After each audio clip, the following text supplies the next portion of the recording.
All right, ladies and gentlemen, welcome back to the That's Not Real Trek Watch Party podcast. My name is Scotty, also known as EBC. Directly below me, the lovely Short and Sweet, also known as Veronica.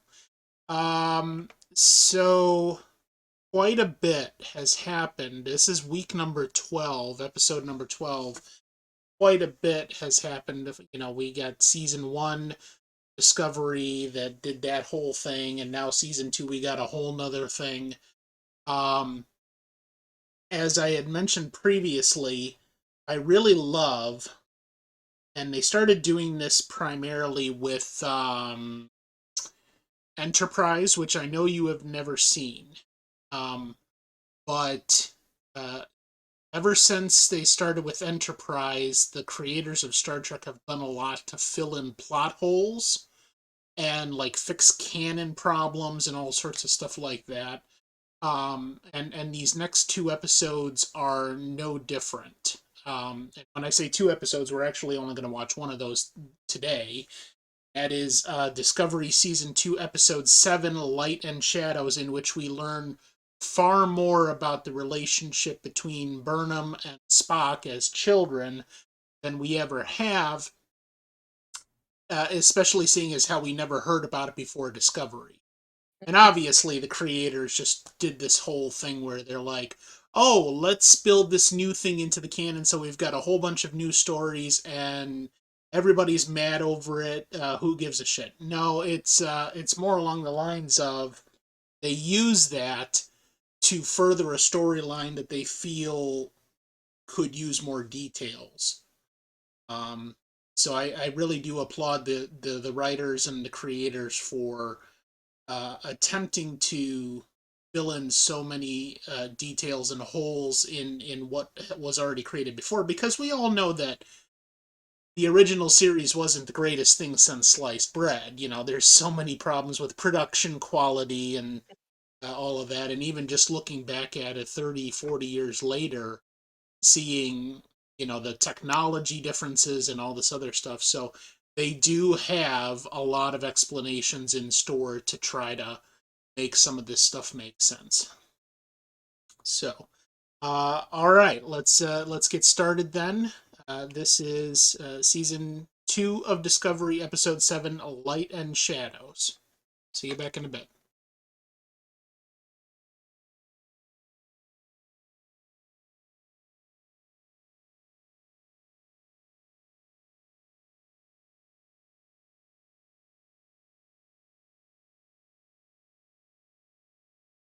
Are you freezing again?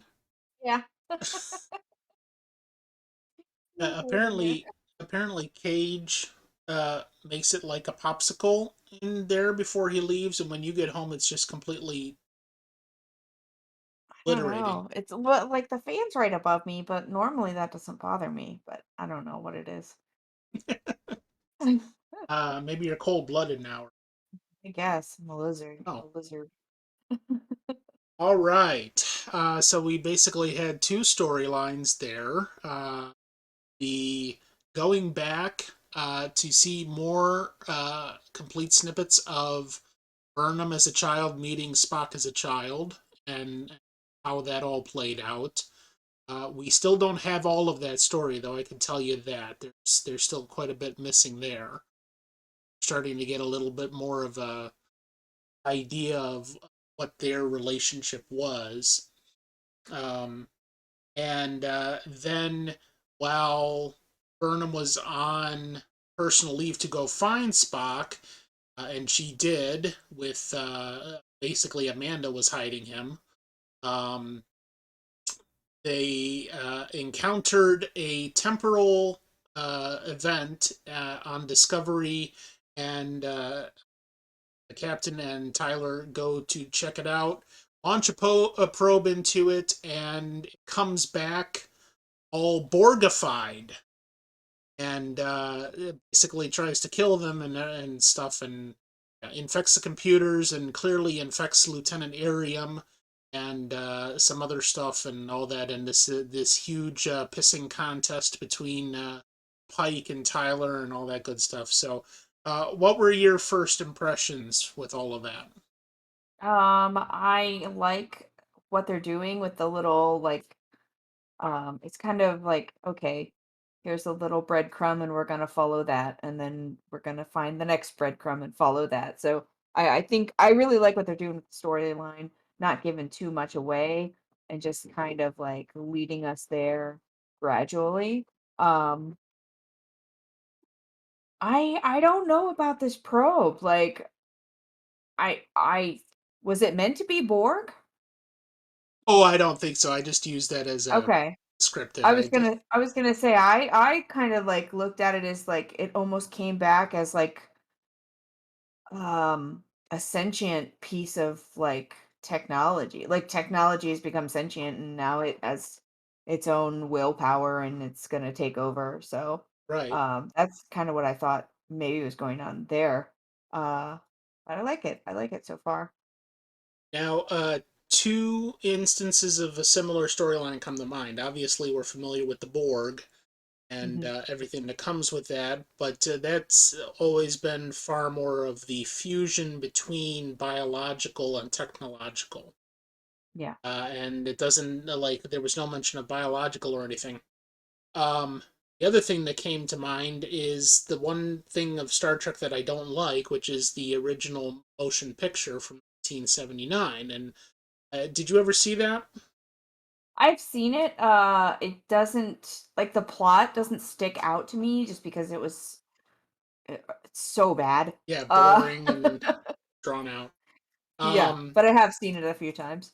so the basic plot line was the Voyager space shuttle, the real Voyager that left here back in the 90s or no, 70s, something like it had to be, yeah, 60s or 70s. So that's the one with the golden record, and the drawings on it and all of that. So the storyline in the motion picture is that Voyager traveled far beyond the solar system, encountered some kind of force, and now Kirk and company are encountering the Voyager transformed into this monstrous mechanical technological thing that calls itself V'ger, which just occurred because two of the letters or three of the letters were smudged out or something. Yeah. And it basically is talking about the stereotype of a conscious AI. So this thing has taken form, and now it becomes the villain in the story. So that immediately came to mind when I first saw this. That apparently this probe has gone. They said he said it aged 500 years, so they're assuming that it went like 500 years into the future or something like that, and was either met some kind of force like that and was transformed and came back, or some other thing. We don't really know. We don't have any type of clue or answer to what happened to it. And if I recall correctly, they don't answer that at any point. Yeah, no. But yeah, they just made it out like that's not important. All we have to do now, or all we see, is what's right in front of us. This attacking force now that is forcing its way into the computer and rapidly searching everything, and then just before the shuttle is destroyed and all that, basically infecting the Discovery computer and Lieutenant Arium, who has a bionic mind for uh, lack of a better term. And in a future episode, not too long from now, we're gonna get the whole story on Lieutenant Arium too. She'll get her own spotlight. Um, but yeah, it seems to me like, especially in light of the last couple of episodes where we were talking about this ancient sphere that it has all of this thousands and thousands of years of historical data and all this other stuff that uploaded itself basically to Discovery's computer. And all that information is available at their hands. And now you've got more of a malevolent type of artificial intelligence that is also now in the mix. And yeah, so it seems maybe to get a little more convoluted, but they're setting the stage for everything that's about to go down. Um, so, what did you think of like the parts where Amanda was basically scolding Sarek and saying, "Yeah, you're not the boss of me." I thought that was pretty funny. Because if I recall correctly in previous like iterations, she was very she had kind of a just a smaller role, you know. She Yeah, was just there as Sarek's wife. It got to be like a little bit more in TNG, and the unification episodes, but as far as like the original series and the movies and stuff, it was just like she was just kind of there as Spock's mom, yeah. and I thought it was kind of funny that she's like standing up to Sarek like, "Oh no, this is how this is gonna go." Well, and I see a very fierce determination in her Hmm. that she wants to protect Spock at all costs because she is so convinced of his innocence in this matter that even going to stand trial would harm him in mind. So, Right. but Well, I thought Sarek's plan was not that great, honestly. He's like, "Oh, just turn him over. It'll be fine." Like, I don't know, is he trying to just go he's gonna pull strings, or, it's probably not gonna be fine. well, I think in Sarek's mind, or at least the way it's being presented, is he feels that if Spock actually did it, that he should face the music, and if he didn't, that would be uncovered, or that it would be, detailed how uh, he might be innocent because he's supposedly going to get a fair shake. Mhm. But Amanda doesn't give a shit apparently. Well, yeah, Spock can't even speak for himself at this point. He's just Right, rattling off numbers. He's clearly, like, lost it. right. And all we've seen thus far is the video that was released uh, showing him murdering the three doctors for escaping the facility. And that's all they have to go on. So, at the very least, with Spock in his present state, it seems like he would have an insanity plea Mhm. um, to move forward with, but it's hard to say. He is. Um, so then we get to the final part here, which is that Burnham recognized that the numbers he's been repeating are backwards and plugs it into the computer, and lo and behold, we have coordinates of a planet, Talos 4. Now, are you Mhm. familiar with any of that? Talos sounded familiar, but I didn't know. I didn't get a chance to look it up. But I know we've run into that Yeah. before. Um, and you would only be familiar with it if you were familiar with the original series pilot or the Menagerie. So the Cage, which was the first episode that Gene Roddenberry created, it stars Jeffrey Hunter as Captain Pike. Captain Kirk didn't come on until later, and actually that was because, if I recall correctly, Jeffrey Hunter, after filming the first episode, decided it wasn't for him. So it's almost by chance that we got William Shatner as Captain Kirk, because if they had stuck around with Pike, I think they would never would have gone to a casting call to recast the position on the show, and all of that only occurred because Gene Roddenberry took the pilot to I think it was not CBS at the time. It was Desilu. Desilu was the first uh, studio that put it into production, and he took it to them, and they rejected it. So, especially because he had billed it as a wagon train to the stars, and they looked at that, because everybody was so into westerns at the time, and they looked at that and were like, "What the fuck is this shit? It's too psychological. It's too, And so then they came up with the second pilot, which where no man has gone before, which was far more action oriented, and then they went ahead and ran with that. So then later they decided to turn the cage into the two-part episode, The Menagerie, which was basically later Spock telling Captain Kirk and everybody about what happened in the episode The Cage. So, in preparation of what is to come, which is the next Discovery episode, we're going to watch that original pilot, The Cage, because it's definitely going to fill in a lot of, not that cage. No, not gonna.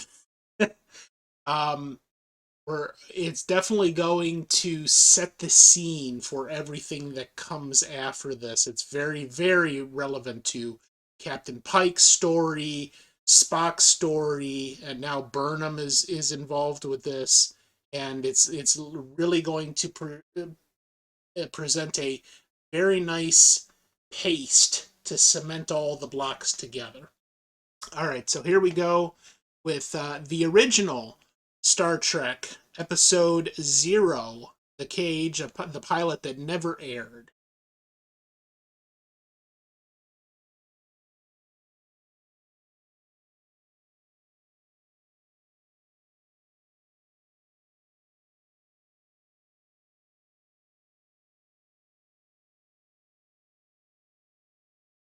All right. So what'd you think? Really good. I've seen it before, but yeah, interesting connection there between that episode and the last one. Yeah, and actually, I mean, to be fair, you know, um, that didn't actually have a lot of connection to the previous episode. It has a lot of connection to the next episode that we're going to see next week. So it just kind of sets the stage. So you got a concept of what happened on Talos for before we get into the next episode of Discovery, because now they're going back to that. Um, One of the things that should be mentioned there, and see it in the Menagerie, is that Talos 4 is now off limits. And I should also mention that this has actually occurred a little bit in the past. So this is before Pike is now on Discovery. So they're on their first 5-year mission on the Enterprise, and now Pike's just on Discovery temporarily, while the Enterprise is in space dock, and that really does set the stage now for next week's episode, where Spock and Burnham go back to Talos, and even though it's off limits, nobody is supposed to be going back there, and the reason why was the Federation decided the Talosians were just so dangerous as a species with this telepathic ability and the ability to project all these fantasies and various things into people's minds, that they're just not gonna be just gonna be off limits to anybody in the Federation, and especially Starfleet. Um, did you catch the nuances between Pike and Vina, and how they kind of played off each other? Pike was this very stiff character coming in, and she kind of softened him up. Yeah, definitely. You can tell the conflict there. Uh, that he kind of wanted to like feed into, what she's saying, just like, oh, just go with the illusion. Um, and eventually he decided against it, but Right. yeah, But I mean, that was the whole thing from the beginning, with Boyce going into his room and fixing him a cold martini and saying, really need a vacation, Captain, because he's getting sick of his job, and he's almost saying as much, but it's more along the lines of he's almost kind of like getting burnt out and doesn't know quite what it is that he wants for his future and things like that. So he basically just faces a lot of those questions in his own mind by being forced into this direction with Vina. And Vina, I thought it was kind of hilarious, some of the ways that she was reacting to that, like, oh yes, he's a fine specimen, and when the two other, number one and the Aemon beam into the cell, oh, it's not fair, uh, this one looks like a robot, and um, I just thought it was kind of interesting how they played that out. Like Vina was approaching it from the entire perspective that the Telosians are trying to fix her life, and therefore this is her last hope. But all along, it was the Telosians' last hope because they're dying out as a species. yeah, Um, so yeah, just a lot of really interesting things there. Creepy Spock smiling for the first and pretty much the last time. We see a few little odds and ends here and there. yeah. Um, and Well, what about the computer scanning? Is that just a coincidence? the what? Like how the computer was scanned in the previous episode, and then they scanned the Enterprise, the Um, Telosians. without spoiling anything, Okay. it was probably them drawing on it Mm-hmm. for inspiration almost. But I Okay. mean, you're absolutely right to see that parallel there. The Telosians with all their power and their mind tricks and everything else, but clearly they're a purely biological species being Mm-hmm. able to have that kind of control to search the Enterprise's computers at a whim, and now we've got an AI in almost the same time period Mm-hmm. that is relatively fast searching the computers of Discovery. Um, that's good. I didn't make that connection real. Yeah, that's why I was like, kind of like, oh, did they not die? Are they still there? So, this, if I recall my timeline stuff correctly, uh, this is, I think, literally only like 2 years prior to where we just left off in Discovery. Okay. Um, they're probably going to correct me. We get into the next episode next week. Um, but it wasn't that long. I mean, it's Enterprise's first 5 year mission. When we finish this season up and we get into Strange New Worlds, that also is the Enterprise's first 5 year mission under Captain Pike. And all of that takes place. Let's see, I had some of that on some of the basics on my timeline here. Um, so this whole era, like Star Trek Discovery, starts in 2256, and it's an 8 year period between the beginning of the Discovery and the beginning of the original series, starting with Captain Kirk. So that whole point, they have to wrap up the first 5 year mission and then reassign Captain Kirk as the new Enterprise captain, and then he takes over for the second 5 year mission. And that begins, I believe, in 2264, maybe 2263. So yeah, that's about it. Any other thoughts you had? No, it was nice to rewatch it. It's been a while since I've seen it. Um, Little weird looking butthead aliens. Yeah. And one of the things that I did, getting much more into the lore and into the production history and all that, I two books that I bought were by William Shatner, and that was Star Trek Memories and Star Trek Movie Memories.